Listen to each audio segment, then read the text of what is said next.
let's go ahead and get started. So I'm going to share up my screen and we will kick this week off.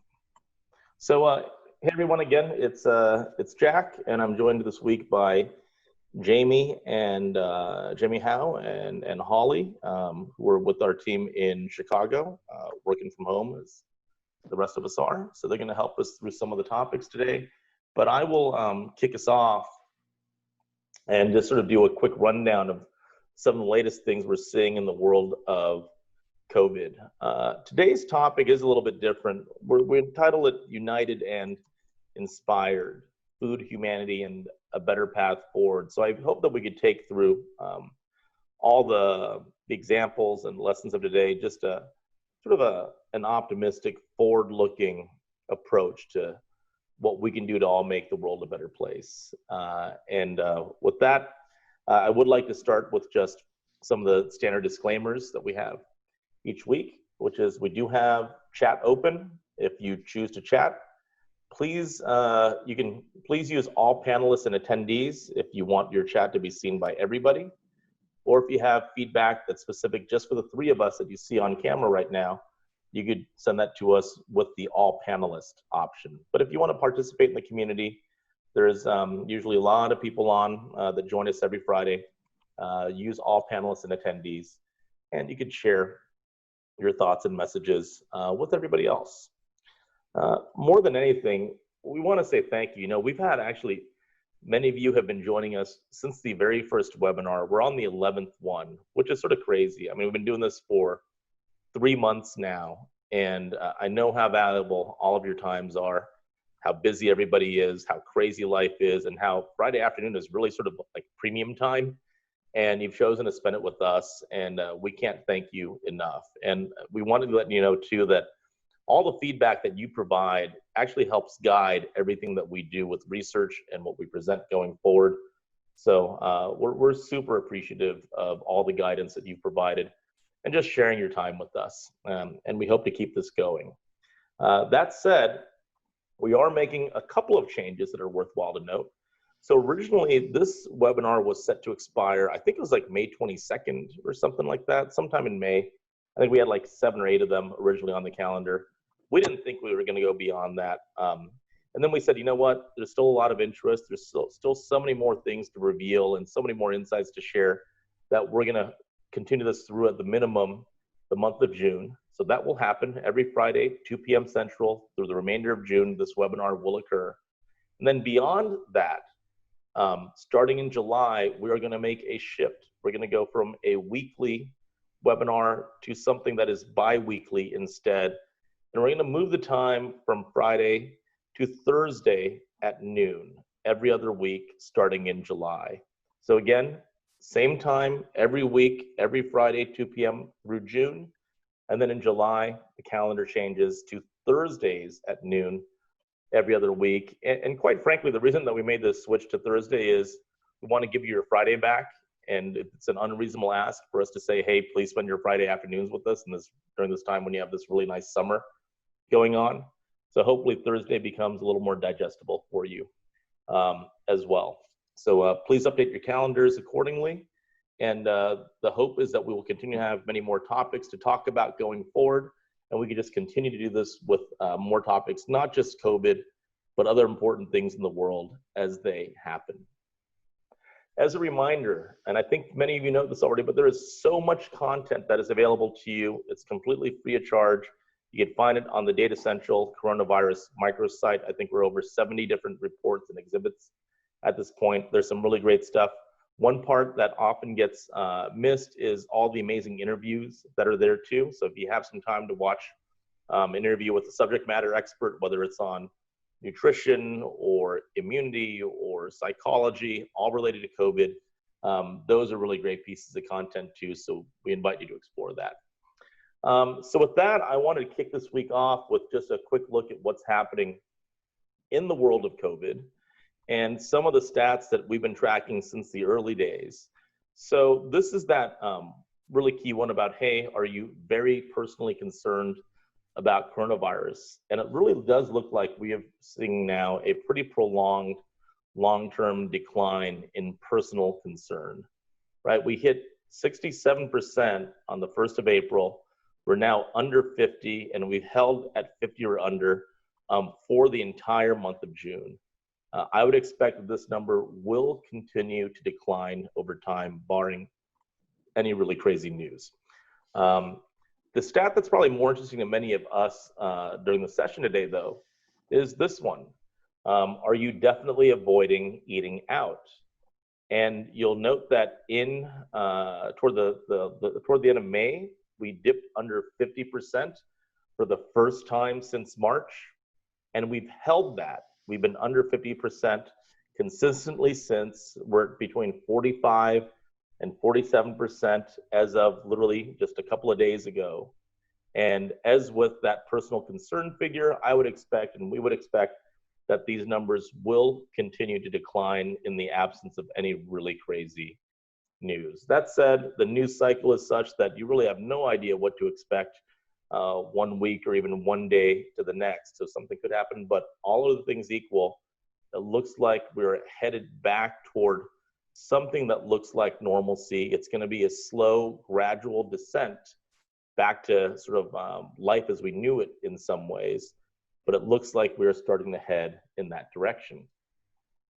Now, one of the questions as we get there, and if we buy into the notion that this is becoming less about public health and more about the economic story that unfolds, we thought it'd be interesting to just do a comparison to see what people thought of the economic outlook back in April and what they think of it literally as of a couple days ago. So the question that was asked here to just people, not to economists or anyone, just to plain old people, 1,000 of them, representative of the population of the country. What do you think the economy is going to look like going forward? Is it going to be even stronger than before, about the same before the pandemic? Or do you think we're going to go into a minor recession, moderate recession, major recession, or into a depression? And if you look at the numbers, you start sort of comparing the April figures versus today, people have gotten a little more optimistic, actually. Right? Back in April, collectively, about 24% thought the economy going forward was going to be as good or better than it was before coronavirus. As of a couple of days ago, that number is up to about 28%. What's worth noting, too, is that the D word, depression, that's dropped a little bit. It's almost sort of within, it's just barely outside the margin of error there. We've gone from a 7% to a 5%, but there's been a net slight increase in positivity about our economic outlook.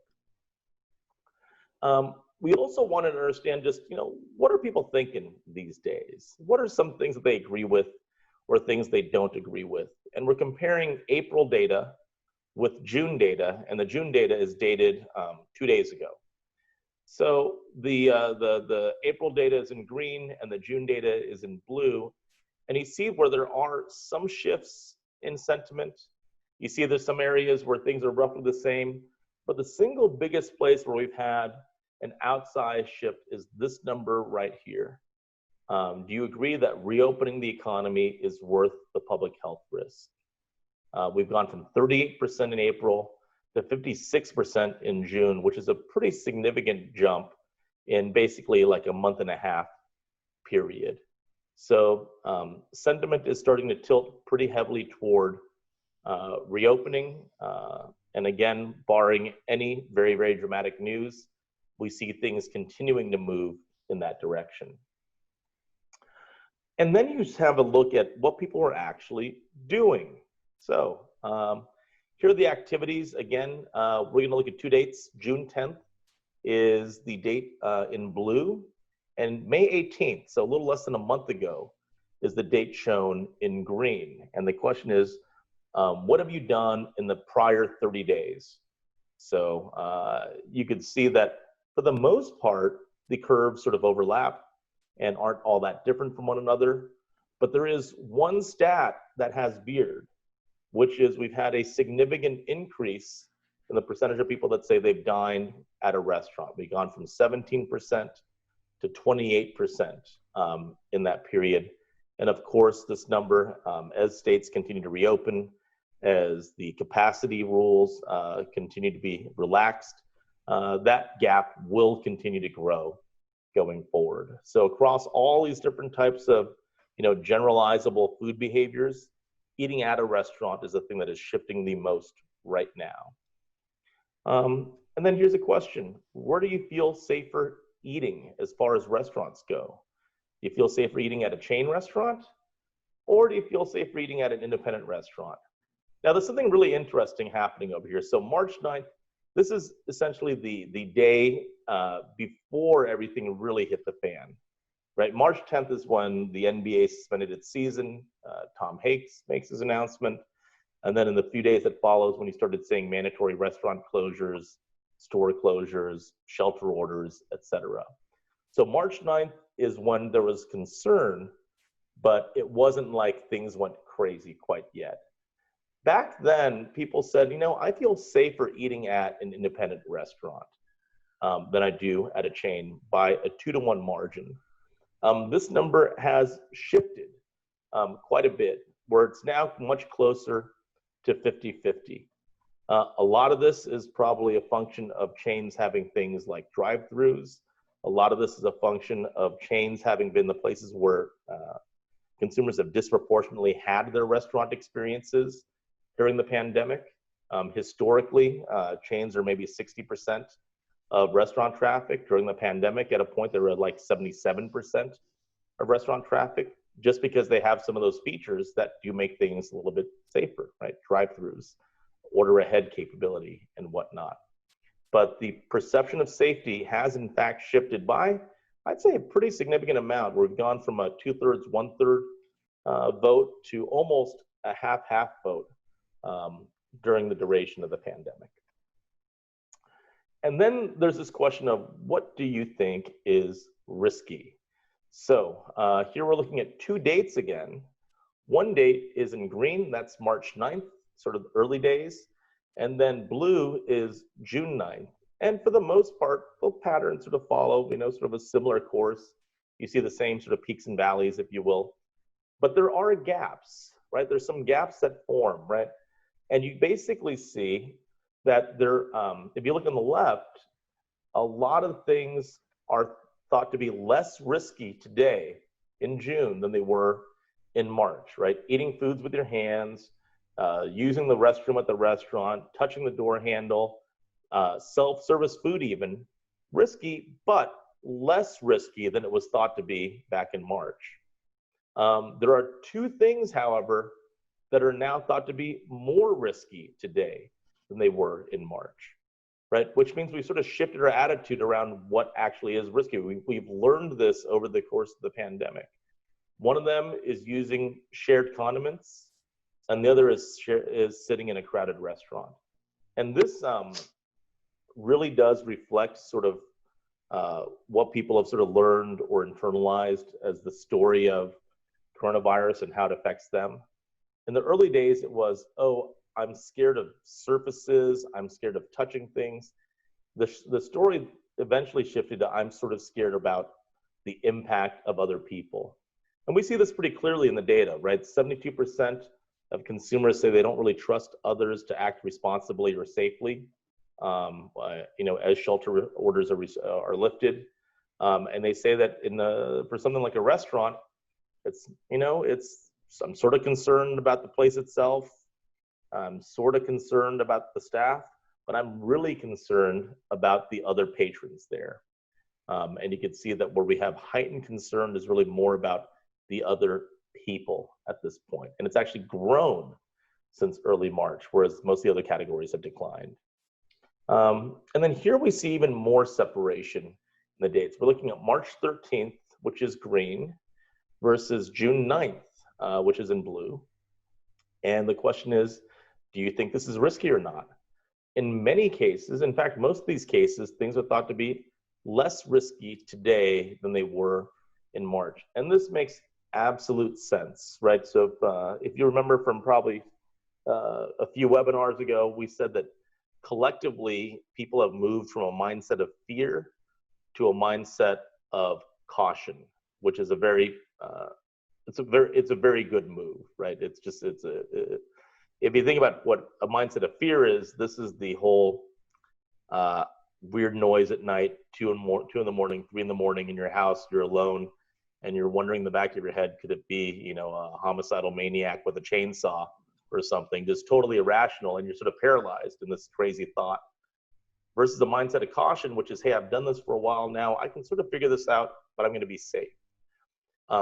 And people have had some of these experiences. They've made it through a drive-through. You do it the first time, you're like, oh, okay, I guess it's not that risky, you know, as much as I thought it was. They've had takeout, they've had delivery, and the perceived risk level has essentially dropped in many of these categories. It has not dropped, however, for self-serve type of things, right? For a cafeteria serving line, even though that would be a staff serving food to you, there's still proximity to other people. Or self-service like a salad bar in a restaurant, or a salad or soup bar at a grocery store. Those are the things that are not thought to be any safer today than they were in early or mid-March.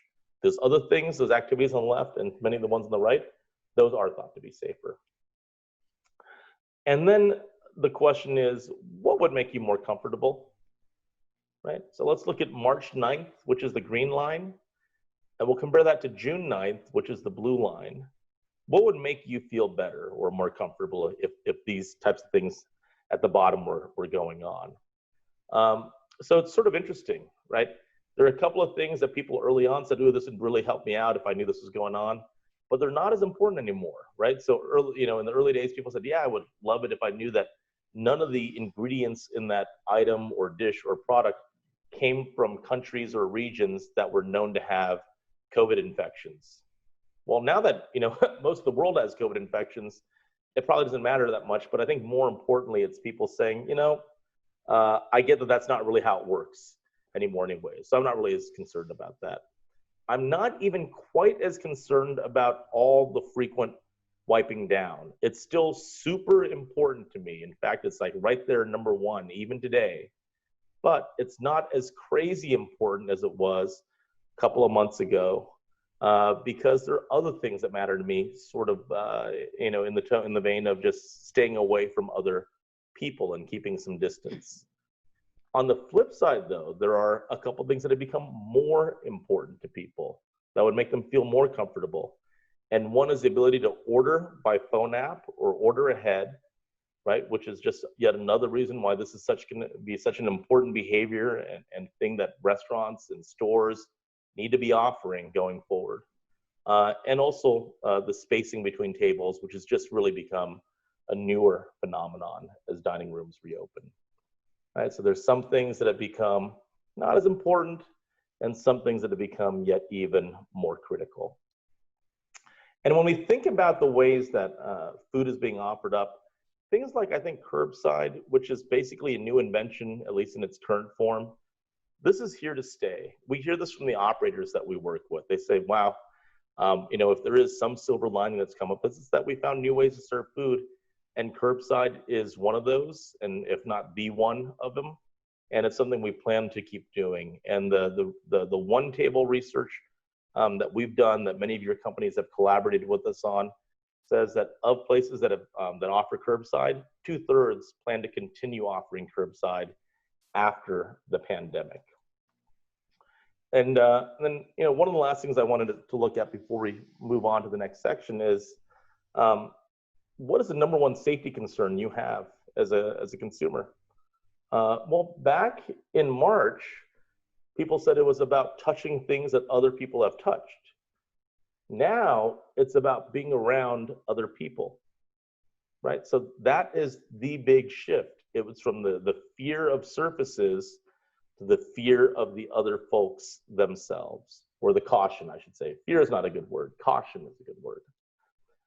And people are generally saying they're more concerned about, almost half say they're more concerned about infecting others than they are getting infected themselves. This is particularly true among Gen Zers, and you can see it becomes less and less true as we move up in generational age. And perhaps the most important thing to note, though, is through all of this, we have seen people become, let's say, less vigilant in their approach to safety. So this was a question asked literally just, I think, 2 days ago. And the question is, at what point during the pandemic were you most cautious in what you did, right? You know, washing your hands the most religiously, being like super careful that you're not touching your face, keeping your distance from others, using the appropriate PPE. And some people said, yeah, it's when it first started. Some people said I was most careful sort of towards the middle or the height of the pandemic. Almost no one said that my most careful time is when businesses started to reopen in, you know, early May. And virtually no one said, you know, today is when I'm being the most careful. About 25% say we've been careful. I've been equally careful through all phases. But the majority of people say I varied my degree of caution and I was more careful at the beginning than I am today. So there is some pretty significant movement, not just in small pockets of the country, but as sort of a broad behavioral shift.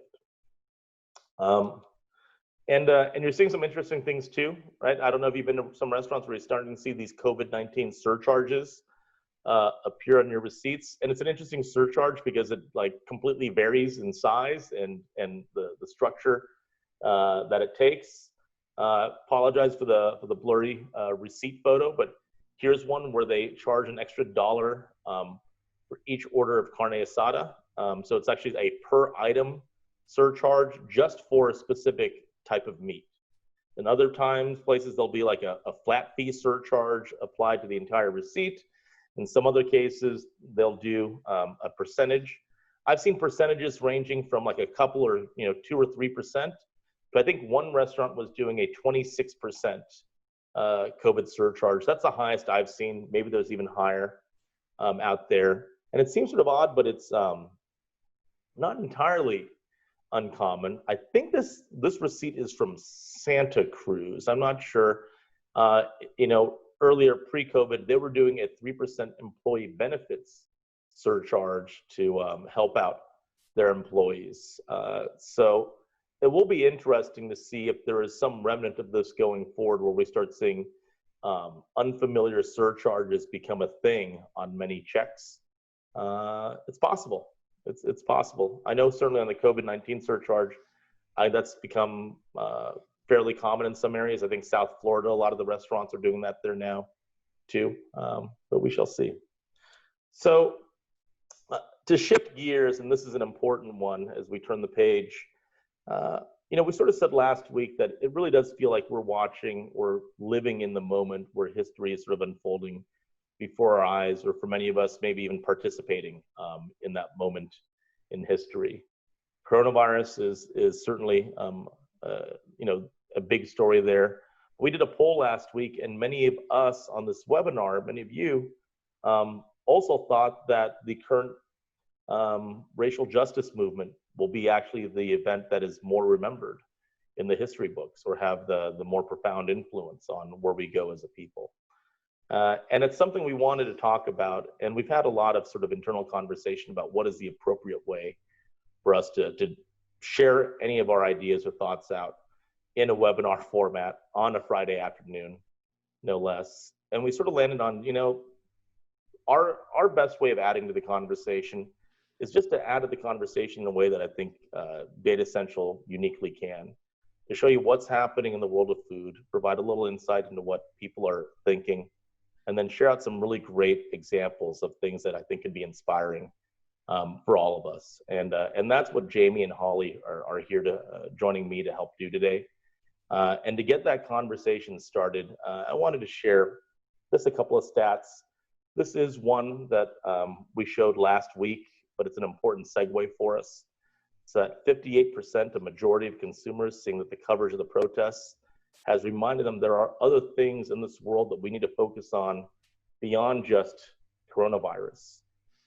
Think of how hard it has been to shake us free of the COVID news cycle, and how you needed essentially a seismic event to make that happen, and something that we all inherently know is going to have just a big impact on society and change the world, and hopefully in a much more positive direction. This has happened, right? Something more significant in many ways has come along, and you've seen many companies, perhaps even a majority of companies, putting out statements of support for the movement. which is wonderful. But consumers do say something. 75% say it's important that companies continue to demonstrate the support in the long term, not just now in the moment, right? Not just making that one-time statement.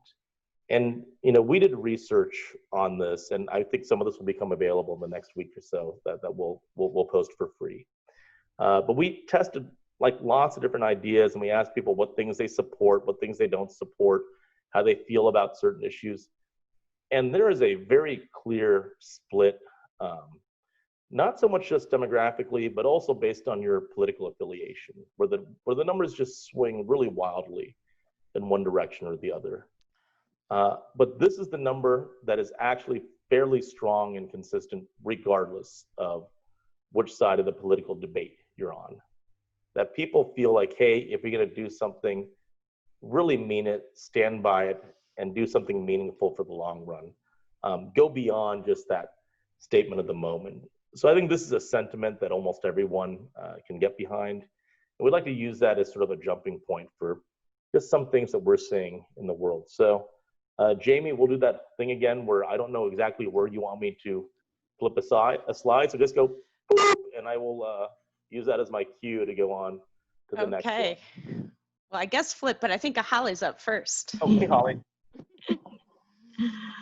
Yeah, so we've collected examples of operators who are demonstrating, their support for that longer term and really stepping up in their communities. And this is Right Proper Brewing in DC. On the left, this is one of their employees, Imani Collier, and she's been an employee of 5 years. She's also an artist and a home brewer, and it was her idea to release a beer called Say Their Names. And as they did a series of Instagram posts on social media, and they shared other stories from their Black employees, voicing their support and standing with their employees and community. And they had the staff donate 100% of their tips from last Friday to social justice movements. So this Say Their Names beer was a tribute dedicated to Black victims who face similar circumstances as George Floyd or as Breonna Taylor.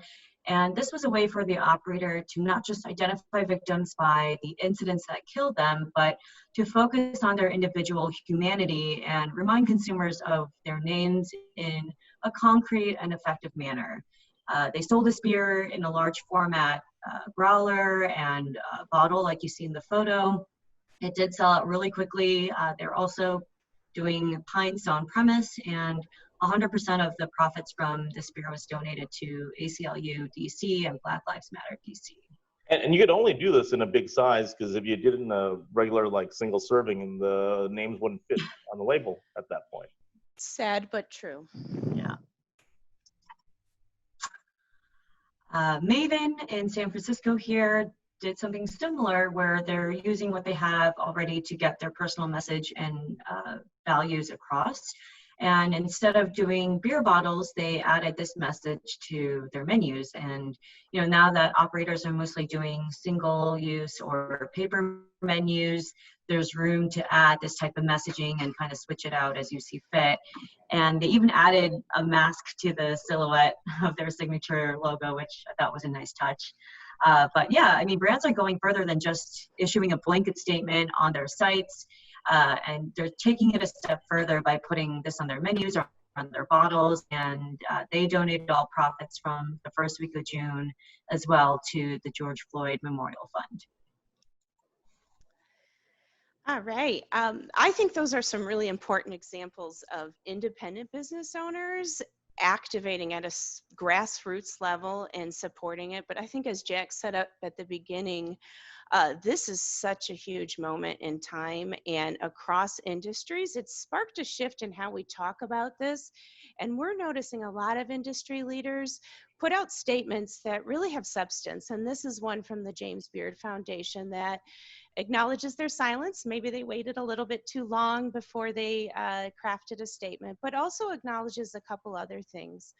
Their all-white leadership team, their largely white board of directors, and the fundamental disparities between the Black and brown food service workers making our food, preparing it, serving it to us, and the privilege, the economic privilege that it comes with eating out. So this was a really powerful statement for our industry, one that has accountability tied to it. And if you want to flip, Jack, beep. Closer to home, we have the Boca Restaurant Group. You might know this group because they own Stephanie Izzard's Girl and the Goat, which you've likely heard of. They also acknowledge the need to do better, outlining specific action steps for hiring, mentorship, and amplifying Black voices, lifting up the Black voices in our industry and listening to what they have to say. Along to with donations, I love the touch that they made to Chicago Children's Choir. It feels like a very beautiful, graceful touch to lift up something that benefits kids and is music and kind of good for humanity and the soul. But they also leaned into food. They were delivering food to communities on the south and west sides where there has been a disproportionate impact on the Black community due to coronavirus and the protests in the community. You can flip. And then next up is the Kraft Heinz statement that was released this past Monday from their CEO, Miguel Patricio. And for a company as large as Kraft to publicly outline and commit to this these steps with such specificity, that felt really powerful to me. And some things that stand out here to me in the language they use. We at Kraft Heinz say Black Lives Matter. They're not shying away from saying it out loud, not letting it be taboo anymore, bolding the fact that we demand diversity, and also conversations with their African American business resource group, talking to those directly affected by issues of systemic racism, hearing what they need. And when I read through this bulleted list, it strikes me as a blueprint of the critical first steps that begin with transformational change. And just kudos to Kraft Heinz. I thought this was a really powerful first step. And our next one is Ben & Jerry's, which you guys probably, I think if you work in our industry, you probably were paying a lot of attention to this, and they used really bold languages, probably one of the few large-scale global companies that went deep on this issue. It strikes a different tone than what Kraft Heinz said. Their message was unequivocally clear on their outrage, their imperative to speak out, and even called for political and social justice action. You can flip. And why were they able to do this? You know, we don't all get to make these kind of statements, and Ben & Jerry's got to do it because this is part of their DNA. They can outline a social justice plan because, as that Wall Street Journal headline says in the right corner, they've been at it for decades. They've earned their spot in the conversation. And then next up we have Serious Eats. This is one last statement that caught our attention as we wrap up this particular section. If we read that first sentence, it states, they do not currently have a Black person on staff. And Black voices in the media is what ensures the diversity of opinions, ideas, perspectives, and that's critical in our media diet, whether it's food or politics, listening to all sides of the story. So just like we nourish our body with good food, we need to nourish our minds with the media we consume that includes lots of diverse opinions. And I think before 2 weeks ago, these statements, they just weren't made. We didn't talk about them publicly in mass. As we prepared for this, I said, I never thought I'd be talking about this. But here I am, and that just shows me as an individual how we're talking about race is finally starting to change. And like all of these industry leaders that we just touched on, Datassential is having these critical discussions to make sure we have all the diverse voices that add to our passion for discovery and creativity. we do things differently here at Datassential. That's my favorite part of working here. And those gears on those discussions are very much in motion. Thanks to people like Holly and Jack for giving us the space to do it. So, and all of our collective team. Now, I would say it's really sort of an interesting shift. We've said for a few years now that the next major domain around how people choose or make food decisions, traditionally it's been taste and convenience and affordability and familiarity, but that another domain of personal values would become something really quite important. And we came into 2020 with a very clear message that for the next several years, it seemed that the big shift was going to be about the connection or the conversation about food and climate change or the climate crisis. That stalled a little bit with COVID, and instead we have entirely new conversations arising in this moment right now. And it used to be if you wanted to understand people and how they make food decisions, you really would need to understand their stomach, you got to understand their wallet. But now all of a sudden, you got to understand those things. You have to understand their heart as well too. And I think it's going to be just even more important than ever to understand how people, not just what people think about food, but what people think about themselves and the world as a whole. That personal value space, for those of us that want to think about this as, hey, what does this mean for business? It's going to be an important part going forward. And I could say that almost objectively based on all the data that we've seen. What's this one over here? Well, operators are taking matters into their own hands to make a difference and pitch in for the Black Lives Matter movement. And this is Red Bear Brewing in DC. They're an independent craft brewery that operates with a more conscientious nature through their commitment to the diverse team members in the community. And they pivoted from their usual post about delicious beer and decided to help a newly formed mutual aid network getting supplies to the front lines. And so all last week, they served as a drop-off point for people who wanted to donate supplies for protesters. And they made it fun by adding the element of a bingo game and also mentioning what not to bring since I know, I love that. Don't end up that with like 5 million bottles of water. Do you actually win anything if you win the bingo game, or is it more like a... Yeah, I was looking for that too. I didn't see anything on it, but I would imagine they would have to give someone a free beer, right? Yeah. Serenata in DC is an Afro-Latin owned restaurant and bar that's part of this wider contemporary food hall or market called La Cosecha. And they've done a few things pre-COVID as well, including things like virtual classes for cocktails paired with cocktail kits. And now for this movement, they are hosting pop-ups with donating their proceeds. And so they've been supporting Black Lives Matter DC with a series of pop-up meals throughout the month of June. And proceeds from each event will benefit the other local racial and justice organizations. And they recently just hosted a cocktail pop-up called Back to Black, led by their beverage director, uniting top Black bartenders across all of DC. And all the proceeds from that event went to each of the bartenders' anti-racist organizations of choice, which is pretty cool. This is Balboa Theater in San Francisco, and it's one of the very last neighborhood theaters that are still operating in the city with a history that dates back to 1926. So it's pretty old, and since the pandemic, they started doing these, that was really cute, popcorn pop-ups every Saturday where people can come pick up popcorn and beer and then virtually watch movies at home on Zoom that they're hosting. So recently they announced their merchandise sales for the week and proceeds from the popcorn pop-up to organizations like National Lawyers Guild and the Black Power Blueprint. And last weekend, the movie feature was the Black Power Mixtape, which is a documentary on the evolution of the Black Power movement. And then this week they're featuring Black Panther's 1968. And they're also moderating a Zoom chat room for some healthy dialogue, like we do.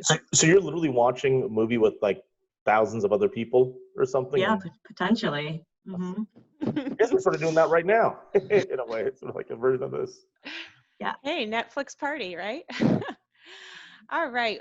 This one is in Minnesota and actually just a few blocks away from where George Floyd was killed. This is Pimento Jamaican Kitchen.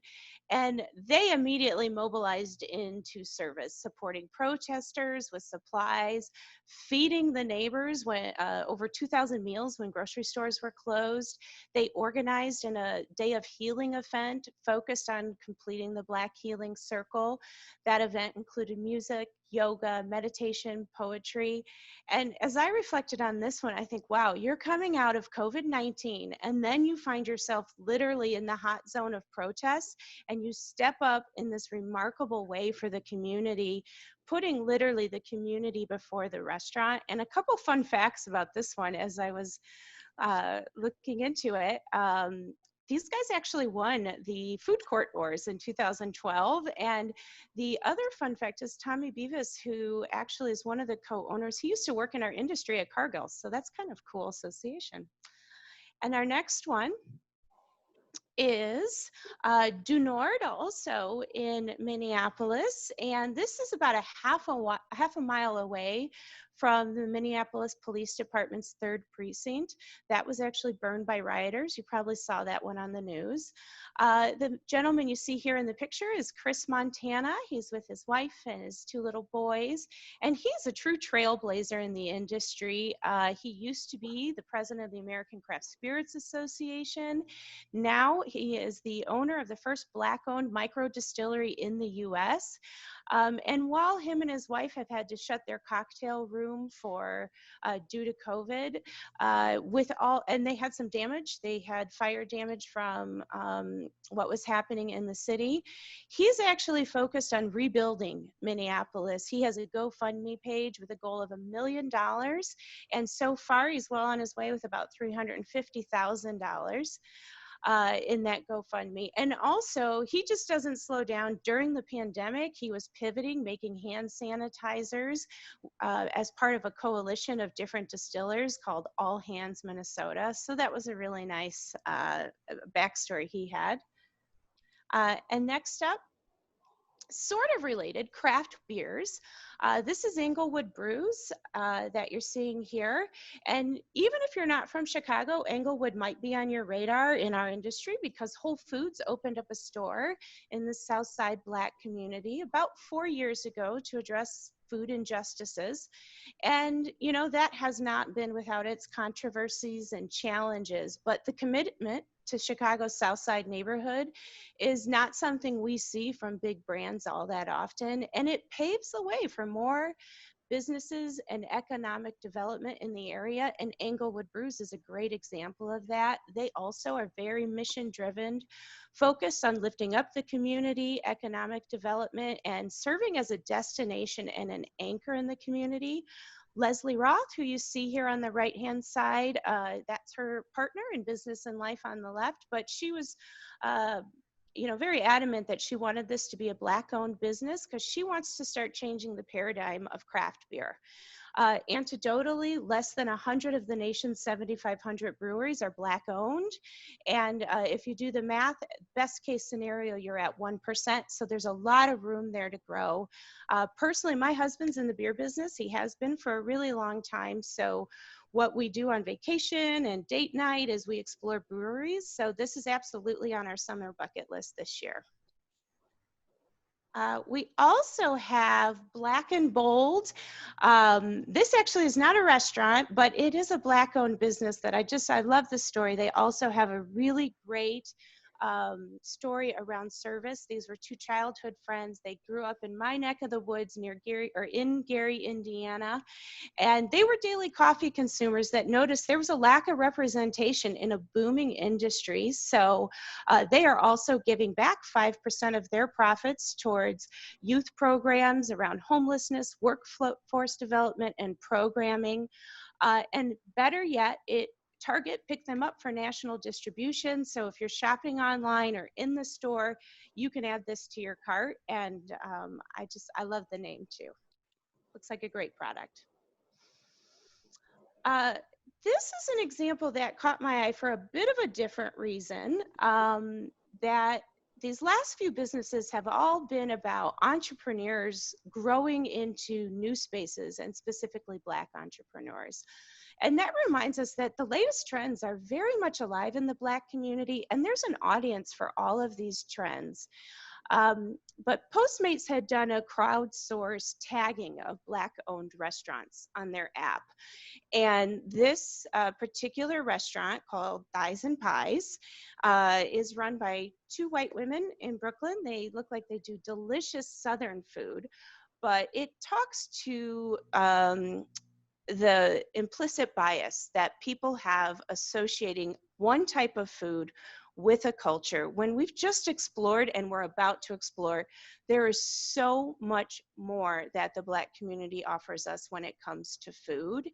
And it wasn't a good look on Postmates, and these ladies did a wonderful job of redirecting the move back to Black-owned restaurants and calling Postmates out.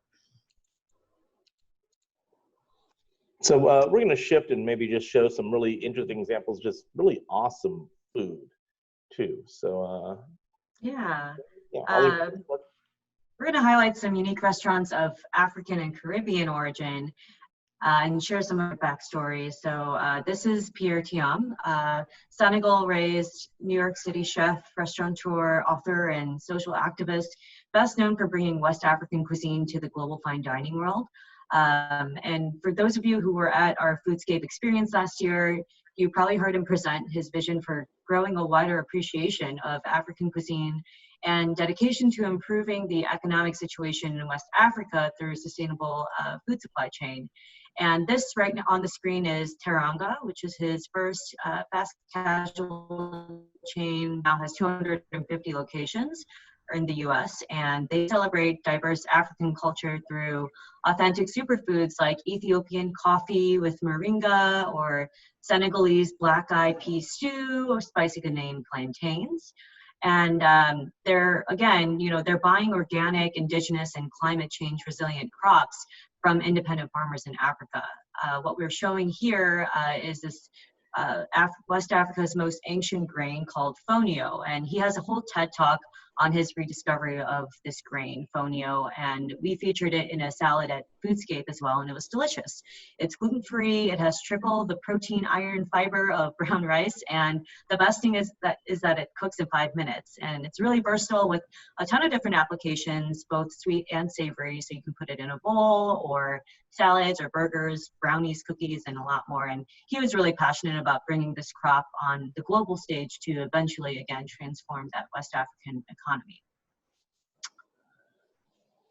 Next, we have yassa, which is a Senegalese spicy dish that's made by marinating chicken or fish with onions, lemon juice, and garlic, and mustard. And you brown the meat and you cook it low and slow. And we featured this dish, yassa, in a World Bites publication, as you can see on the left, last year, as we find it to be a more approachable West African dish for consumers that hasn't really trended. And there's a local restaurant here in Chicago named after this very dish, yassa, which was the first Senegalese restaurant in the city, owned and operated by a couple from the Wolof tribe of Senegal. And they're known for their wide variety of yassa dishes, stews, whole fish, veggie options, and functional beverages. And on this slide that we're showing, this is a different restaurant called Asla in LA. And it's headed by a duo that you see on the right-hand side. They're focusing on Ethiopian food. And it's named after the mom, who is the executive chef, Asla. And they're really highlighting that prominent trend of vegan and vegetarian cuisine, but they're taking their Ethiopian heritage and putting a modern spin on it. So their take on an Ethiopian traditional platter with their take, again, on tofu tibs, which is a stir-fried dish usually made with beef or lamb. And the middle photo shows a spicy cabbage wat, which is a stew that's super common in Ethiopian cuisine that's typically made with chicken or beef. And they're elevating traditional ingredients like red lentils, collard greens, split peas, sweet potato, beets, and all of those other crops that are native to Ethiopia. And Asla made a statement that said, I believe ancient cultures, even those that had meat in their diets, understood nutrition and whole foods this isn't something new. Hipsters didn't invent this approach to eating. This has always been, you know, what part of our culture. And this restaurant was the medium to pay homage to their heritage. Next, we have Garifuna Flava, which is quite the mouthful to say. It's in Chicago, named after the Garifuna rare ethnic group of about 500,000 descendants of Carib Indians and West Africans who were hunters and fishers, who now primarily reside in Central America. And they're focused on Caribbean and Latin cuisine, providing that unique blend of flavors from Belize and indigenous Central America. So think, you know, flavors like jerk or Creole seasoning, paprika, nutmeg, clove, Scotch bonnet peppers, habanero. And they started with a location in the Chicago Lawn neighborhood on the southwest side, and now have an additional location in the French Market downtown, which is really awesome. And they were featured on Diners, Drive-Ins, and Dives a few years back. Guy Fieri seemed to be a fan of their fish coconut milk stew and seafood empanadas, and the owners are super passionate about their ancestors' food and really promoting educational awareness of the Garifuna culture throughout the U.S., and opening this restaurant was a natural progression. All right, this gentleman on the left is Brian Jupiter. He is from New Orleans, but he is an executive chef here at Frontier in Chicago. He completely transformed their menu with this whole game menu at Frontier that garnered enough buzz that the most food forward company in Chicago, Datassential, chose this for our annual holiday party. You can see Jack there. We had whole pig, we had alligator brains and elk, and I'm sorry if I've triggered any vegans or vegetarians. I think we did this in 2018, and it was right before plant-based hit it big time. The next year is Mediterranean. All right, so Brian had a really important article from Thrillist, but let's talk about Rodney Scott, because we only have a few minutes left. I always look to, you know, food travel journalists I love when I'm planning, and I discovered Rodney Scott through Anthony Bourdain when I was getting ready to go to Charleston. He's a second generation pit master. He literally had a small little shack on the side of the road in Hemingway, South Carolina, and once he started to get some visibility, the Southern Foodways Alliance connected him with a restaurateur in that neck of the woods.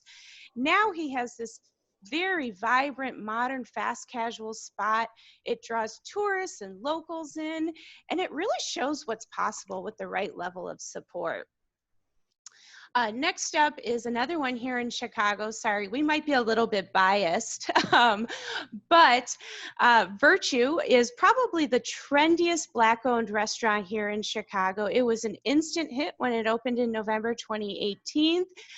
President Obama went in the first week of its opening. It had really great reviews, and inside it plays homage to Black icons like Langston Hughes and Aretha Franklin. But the food is the real star, and one particularly unique spin is this grilled cauliflower steak they have with yucca and veggies, disguised as Chicago giardiniera. And if you're from Chicago, you know that giardiniera is essential with any Italian beef. And I feel like that riff on something familiar is the exact beauty of merging cultures. And this next one was actually a learning for me, absolutely. This is Bene on Eagle in Asheville, North Carolina. And I was sad because I was just in Asheville last December. I totally would have checked this out.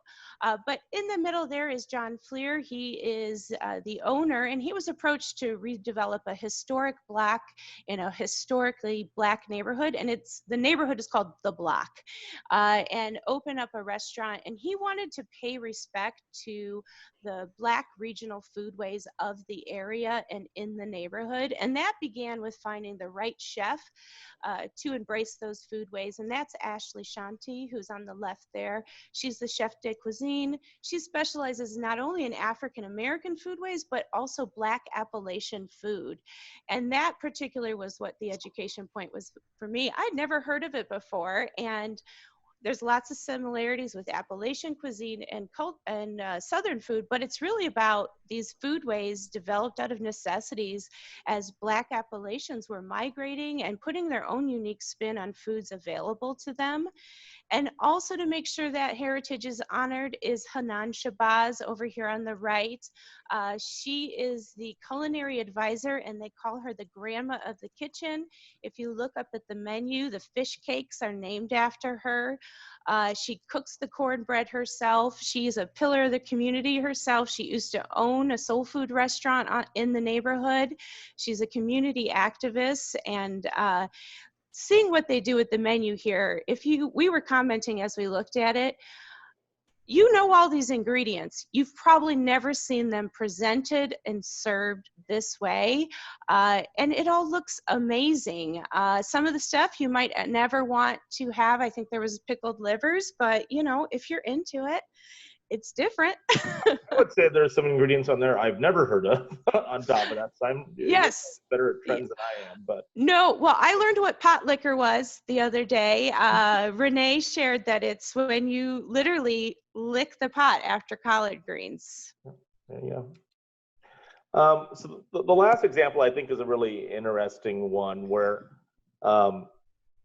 in LA and South LA, there's been this rise of this sort of black taco movement. It's the result of, you know, areas that had long been predominantly Black are now often Black and Hispanic culture and Hispanic food is sort of seeped into those communities. And you see the really interesting transformation, not even, I wouldn't even call it fusion, but just a new spin on the taco, which has become like one of the most ubiquitous foods in the country, but done in a different way. And here's one really interesting story. So this is Keith Garrett, who literally opened up like a food stand in his driveway. So that was, I mean, truly like a garage style business. And he would keep getting shut down by the police because I have no idea what the permitting requirements are for something like this. But the lines were utterly around the block, and he eventually sort of worked his way up from that to something much grander that we'll talk about in a moment.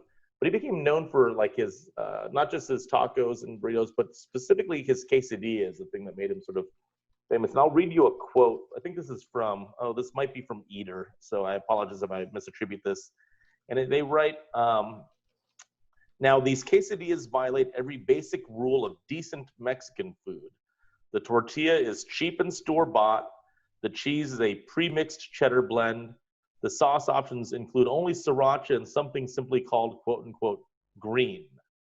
Nothing about Garrett's food could be perceived as, quote-unquote, authentic, at least to the arbiters of quesadilla purity.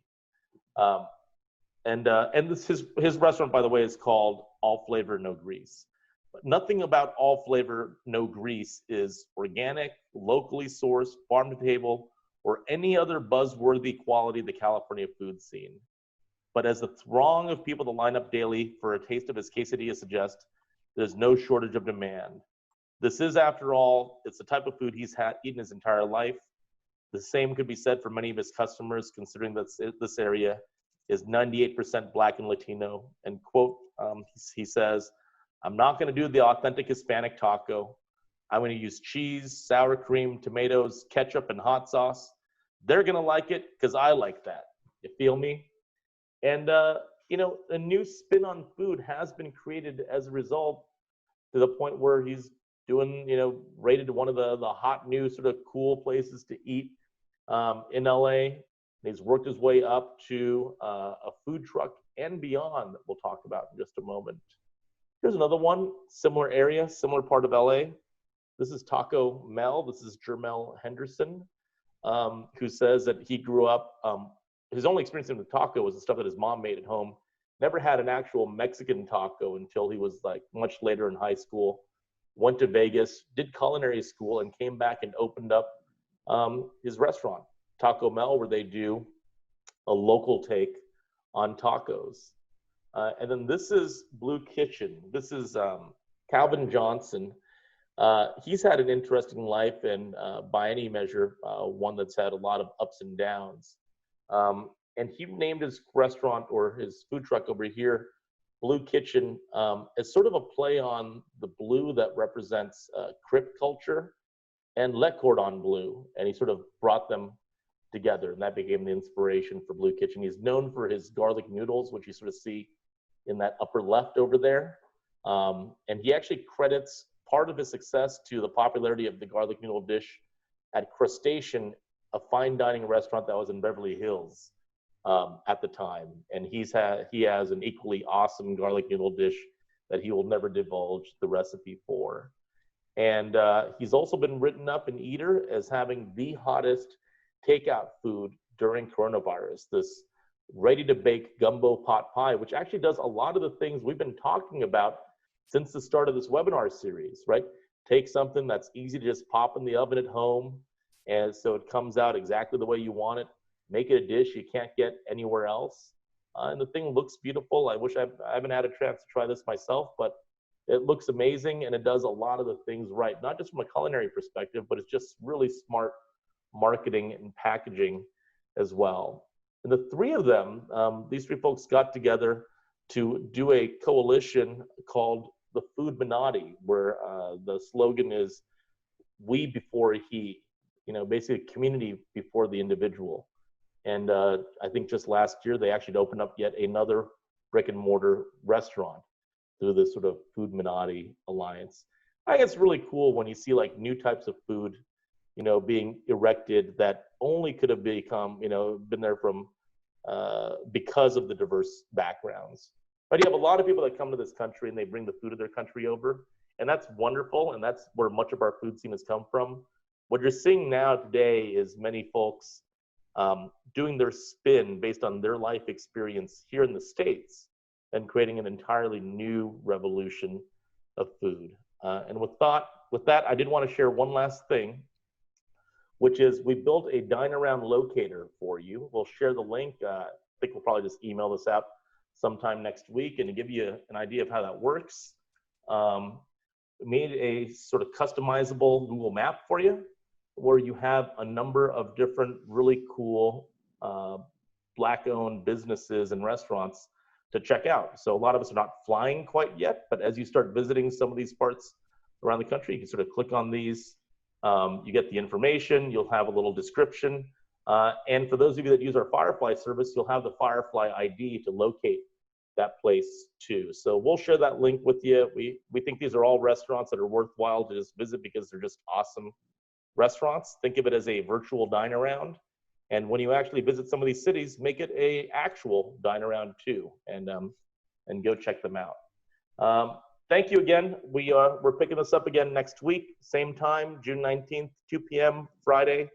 We have a lot of more great stuff to share. We appreciate you being with us this week. And thank you again, everybody. It's always great to see you. Bye, everyone.